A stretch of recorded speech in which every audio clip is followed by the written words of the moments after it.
ইরানে পূর্ব পরিকল্পিত হামলা স্থগিত করলেন ট্রাম্প। কাতার, সৌদি ও আমিরাতের অনুরোধেই সিদ্ধান্ত, দাবি মার্কিন প্রেসিডেন্টের। চাপের মুখে আত্মসমর্পণ করবে না তেহরান। যুক্তরাষ্ট্রে আবারও বন্দুক সহিংসতা, এবার ক্যালিফোর্নিয়ায় ইসলামিক সেন্টারে হামলা। 2 সন্দেহভাজন সহ নিহত অন্তত 5। জানা যায়নি কারণ, ট্রাম্পের নিন্দা। গাজামুখী গ্লোবাল সমুদ ফ্লোটিলার 20টি নৌযানে অভিযান ইসরায়েলের। প্রায় 100 অধিকার কর্মী আটক। উপত্যকায় দখলদার বাহিনীর হামলায় নিহত 2। ইউক্রেনের হামলার জবাবে ওডেসা ও দিনপ্রতে ভয়াবহ আক্রমণ রাশিয়ার। 26 জন আহত। কৃষ্ণ সাগরে চীনা জাহাজে রুশ ড্রোনের আঘাতের দাবি। এবং ভারতের পশ্চিমবঙ্গে বিভিন্ন জায়গায় বন্ধ পশুর হাট। ঈদুল আজহার আগে রাজ্য সরকারের পদক্ষেপে বাড়ছে উদ্বেগ। ইমাম পুরোহিতদের ভাতা বন্ধের সিদ্ধান্ত। কাতার, সৌদি আরব ও সংযুক্ত আরব আমিরাতের অনুরোধে ইরানে মঙ্গলবারের পূর্ব পরিকল্পিত হামলা স্থগিত করেছেন মার্কিন প্রেসিডেন্ট ডোনাল্ড ট্রাম্প। পরমাণু অস্ত্র নিষিদ্ধের শর্তে ট্রাম্প অনড় থাকলেও ইরান স্পষ্ট জানিয়েছে, কোনো চাপের মুখে তারা আত্মসমর্পণ করবে না। অন্যদিকে লেবাননে ইসরায়েলি আগ্রাসনের নিহতের সংখ্যা 3000 ছাড়িয়েছে। এর জবাবে পাল্টা ড্রোন ও ক্ষেপণাস্ত্র হামলা চালাচ্ছে হিজবুল্লাহ। কাতার, সৌদি আরব ও সংযুক্ত আরব আমিরাতের শীর্ষ নেতাদের সরাসরি অনুরোধে ইরানের উপর একটি বড় ধরনের সামরিক হামলা সাময়িকভাবে স্থগিত করেছেন মার্কিন প্রেসিডেন্ট ট্রাম্প। তার ট্রুথ সোশ্যাল প্ল্যাটফর্মে জানান, উপসাগরীয় নেতারা তাকে আশ্বস্ত করেছেন যে একটি গ্রহণযোগ্য চুক্তির খুব কাছাকাছি রয়েছেন তারা। তবে ট্রাম্প সাফ জানিয়ে দিয়েছেন, ইরানকে পরমাণু অস্ত্র তৈরির পথ সম্পূর্ণ বন্ধ করতে হবে, অন্যথায় যে কোনো মুহূর্তে বড় আকারের সামরিক অভিযানের নির্দেশ দেয়া আছে। ট্রাম্পের এই আলটিমেটামের মুখে কড়া প্রতিক্রিয়া দেখিয়েছে তেহরান। ইরানের প্রেসিডেন্ট মাসুদ পেজেশকিয়ান এক বিবৃতিতে জানিয়েছেন, ইরান সবসময় মর্যাদা ও জাতীয় অধিকার বজায় রেখে সংলাপে বিশ্বাসী, তবে কোনো অবস্থাতেই তারা আইনি অধিকার থেকে পিছু হটবে না। এদিকে দেশটির এক্সপেডিয়েন্সি কাউন্সিলের সদস্য মহসিন রেজাই ট্রাম্পের হামলা স্থগিতের বিষয়টিকে উপহাস করে বলেছেন, ইরানের সশস্ত্র বাহিনী মার্কিন প্রশাসনকে পিছু হটতে এবং আত্মসমর্পণ করতে বাধ্য করবে। এদিকে চলমান উত্তেজনার মধ্যেই তীব্র হচ্ছে লেবানন ইসরায়েল সংঘাত। ইসরায়েলি আগ্রাসনে নিহতের সংখ্যা 3000 ছাড়িয়েছে বলে নিশ্চিত করেছে দেশটির স্বাস্থ্য মন্ত্রণালয়। এই হামলার জবাবে দক্ষিণ লেবাননের রাশাব শহরে ইসরায়েলি সেনাদের উপর ড্রোন এবং আকাশ সীমায় যুদ্ধবিমান লক্ষ্য করে ক্ষেপণাস্ত্র হামলা চালিয়েছে হিজবুল্লাহ। নাদিম মারজান, সময় সংবাদ। ইরান যুক্তরাষ্ট্র উদ্বেগের উত্তাপ ছড়াচ্ছে মধ্যপ্রাচ্যে, যার আঁচ লেগেছে রিয়াদেও। ওয়াশিংটন, তেহরানের মাঝে ইসলামাবাদ মধ্যস্থতা করলেও গোপনে সৌদি আরবের সুরক্ষায় বড় সামরিক চাল চেলেছে পাকিস্তান। গোপন প্রতিরক্ষা চুক্তির আওতায় সৌদিতে মোতায়েন করা হয়েছে 8000 সেনা, 1 স্কোয়াড্রন JF-17 থান্ডার যুদ্ধবিমান এবং অত্যাধুনিক বিমান প্রতিরক্ষা ব্যবস্থা। ইরান যুক্তরাষ্ট্র যুদ্ধে পাকিস্তান কূটনৈতিকভাবে মধ্যস্থতাকারী দেশ হিসেবে ভূমিকা রাখছে। এমনকি ওয়াশিংটন ও তেহরানের মধ্যে যুদ্ধবিরতি কার্যকরেও বড় অবদান রেখেছে ইসলামাবাদ। তবে যে সৌদি আরব যুক্তরাষ্ট্রকে সহায়তা করছে, সে দেশই বিপুল সামরিক সরঞ্জাম পাঠিয়েছে পাকিস্তান। সৌদি আরবের উপর ইরানি হামলার আশঙ্কায় রিয়াদের সুরক্ষায় বিশাল সামরিক বহর পাঠালো পাকিস্তান। রয়টার্সের এক বিশেষ প্রতিবেদনে উঠে এসেছে এই চাঞ্চল্যকর তথ্য। গত বছর স্বাক্ষরিত এক গোপন প্রতিরক্ষা চুক্তির আওতায় এরই মধ্যে প্রায় 8000 পাকিস্তানি সেনা রিয়াদে অবস্থান নিয়েছে। একই সঙ্গে আকাশসীমা পাহারায় মোতায়েন করা হয়েছে 1 squadron JF-17 thunder fighter jet, drone এবং দূরপাল্লার চীনা HQ-9 বিমান প্রতিরক্ষা ব্যবস্থা। যদিও এই সেনা ও যুদ্ধবিমানের সমস্ত খরচ বহন করছে সৌদি সরকার, তবে এগুলোর পরিচালনা সম্পূর্ণ নিয়ন্ত্রণ থাকছে পাকিস্তানি বাহিনীর হাতেই।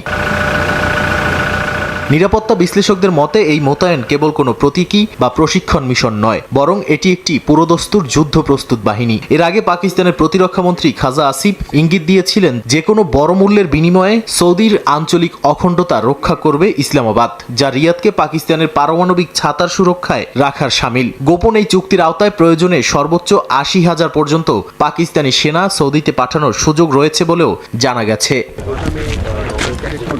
একদিকে পারমাণবিক শক্তিধর পাকিস্তানের এই প্রকাশ্য সামরিক ঢাল, অন্যদিকে মধ্যস্থতাকারী হিসেবে কূটনীতির টেবিল। দুইয়ে মিলে মধ্যপ্রাচ্যের এই যুদ্ধকালীন পরিস্থিতিতে নিজেদের ভূরাজনৈতিক গুরুত্ব আরও এক ধাপ বাড়িয়ে নিল ইসলামাবাদ। মুখোমুখি আলোচনার টেবিলে এই ভারসাম্য তারা কতদিন বজায় রাখতে পারে, এখন সেটাই দেখার বিষয় বলে মনে করেন অনেকে। নাদিম মারজান, সময় সংবাদ। যুক্তরাষ্ট্রের ক্যালিফোর্নিয়ায় সান দিয়াগোর একটি ইসলামিক সেন্টারে বন্দুক হামলার ঘটনা ঘটেছে। এতে 3 জন নিহতের খবর পাওয়া গেছে। ঘটনাস্থলের কাছ থেকে সন্দেহভাজন 2 হামলাকারীরও লাশ উদ্ধার করা হয়। তারা আত্মহত্যা করেছে বলে প্রাথমিকভাবে ধারণা করছে পুলিশ।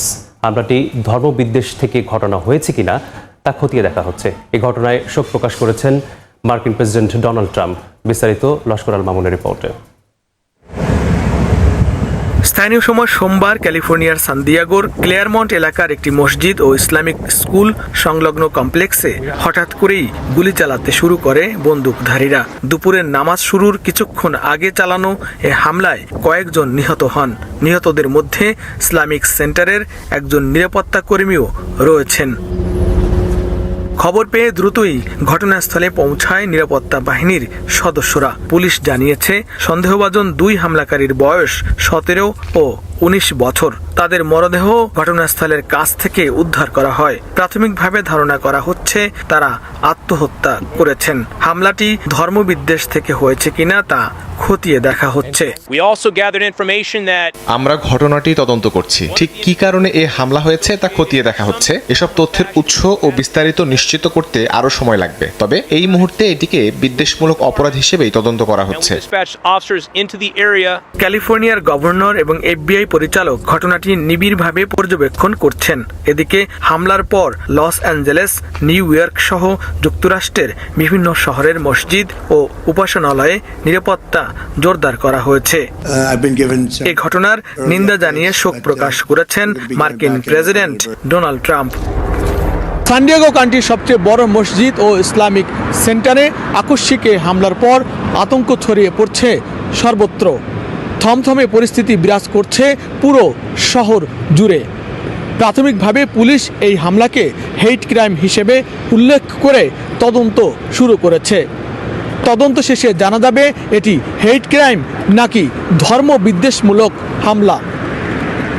লস্কর আল মামুন, সময় সংবাদ, ক্যালিফোর্নিয়া, যুক্তরাষ্ট্র।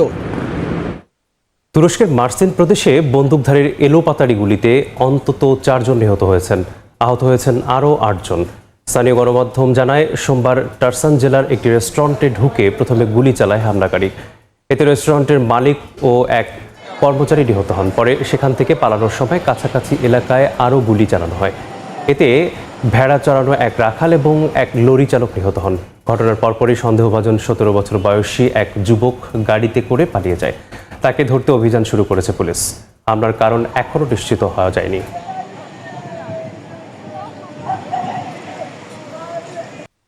সাইপ্রাসের কাছে আন্তর্জাতিক জলসীমায় গাজামুখী ত্রাণবাহী গ্লোবাল সুমুদ ফ্লোটিরার প্রায় 20টি নৌযানে অভিযান চালিয়েছে ইসরায়েলি সেনারা। এই অভিযানে আইরিশ প্রেসিডেন্টের বোন ডক্টর মার্গারেট কনোলিস সহ প্রায় 100 অধিকার কর্মীকে আটক করে আশোদদ বন্দরে নিয়ে যাওয়া হয়েছে। এদিকে দখলদার বাহিনীর হামলায় গেল একদিনে 2 ফিলিস্তিনি নিহত হয়েছেন। আহত হয়েছেন আরও 4 জন।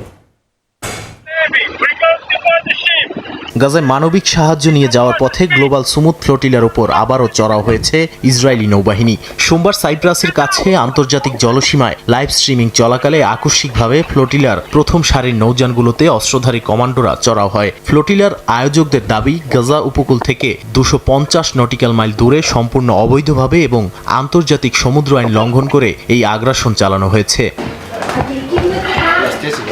এই অভিযানে ফ্লোটিলার প্রায় 20টি নৌযান জব্দ এবং আইরিশ প্রেসিডেন্ট ক্যাথরিন কনোলির বোন ডক্টর মার্গারেট কনোলি সহ অন্তত 100 জন স্বেচ্ছাসেবীকে আটক করা হয়েছে। আটককৃতদের একটি ভাসমান কারাগারে স্থানান্তর করে জিজ্ঞাসাবাদের জন্য ইসরায়েলের আশদোদ বন্দরে নিয়ে যাওয়া হয়। এই ঘটনার পর তুরস্কের পররাষ্ট্র মন্ত্রণালয় একে স্পষ্ট জলদস্যুতা বলে আখ্যা দিয়েছে এবং হামাস একে রাষ্ট্রীয় সন্ত্রাস বলে নিন্দা জানিয়েছে।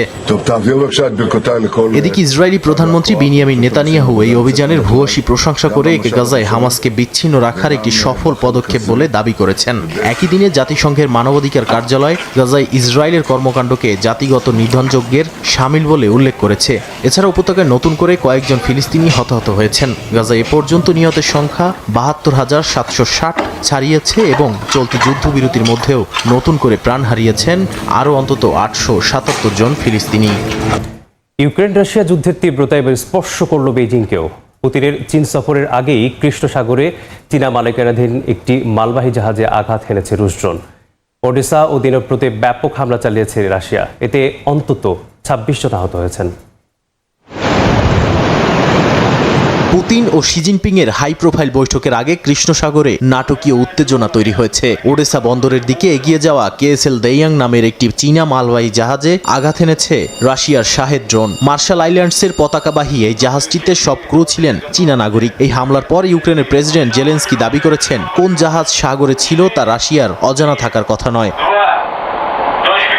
রাশিয়ার এই হামলা মূলত গত সপ্তাহে ইউক্রেনের চালানো এক ঐতিহাসিক ও নজিরবিহীন ড্রোন আক্রমণের প্রতিক্রিয়া। ইউক্রেন এক রাতে রাশিয়ার ভেতরে 1300-র বেশি দূরপাল্লার ড্রোন দিয়ে হামলা চালায়। যুদ্ধের 4 বছরের ইতিহাসে সবচেয়ে বড় একক গভীর আঘাত। করা আকাশ প্রতিরক্ষা ভেদ করে ইউক্রেনীয় ড্রোনগুলো মস্কোর কেন্দ্রস্থল, তেল শোধনাগার এবং হাইটেক অস্ত্র তৈরির মাইক্রোচিপ কারখানায় সফলভাবে আঘাত আনে। সামরিক বিশ্লেষকদের মতে রাশিয়ার সবচেয়ে সুরক্ষিত রাজধানী যে অরক্ষিত, এই হামলা তা প্রমাণ করেছে এবং রুশ নাগরিকদের মনে বড় ধাক্কা দিয়েছে। মস্কোর এই ক্ষয়ক্ষতির জবাবে রাশিয়া ও ইউক্রেনের ওপর এক প্রলয়ঙ্কারী বিমান হামলা চালায়। ইউক্রেনীয় আকাশসীমা লক্ষ্য করে রাশিয়া 524টি ড্রোন এবং 22টি ব্যালিস্টিক ও ক্রুজ ক্ষেপণাস্ত্র নিক্ষেপ করে। এই হামলায় বিশেষ করে দিনিপ্রো এবং ওডেসা শহর লণ্ডভণ্ড হয়ে গেছে। দিনিপ্রোতে আবাসিক ভবন, বিশ্ববিদ্যালয় ও কিন্ডারগার্টেনে ক্ষেপণাস্ত্র আঘাত হানায় শিশুসহ বেশ কয়েকজন আহত হয়েছেন। অন্যদিকে ওডেসা বন্দরে চীনা জাহাজ ছাড়াও পানামা, গিনি ও বিসাউয়ের পতাকাবাহী আরও 2টি আন্তর্জাতিক বেসামরিক জাহাজে রুশ হামলা হয়েছে।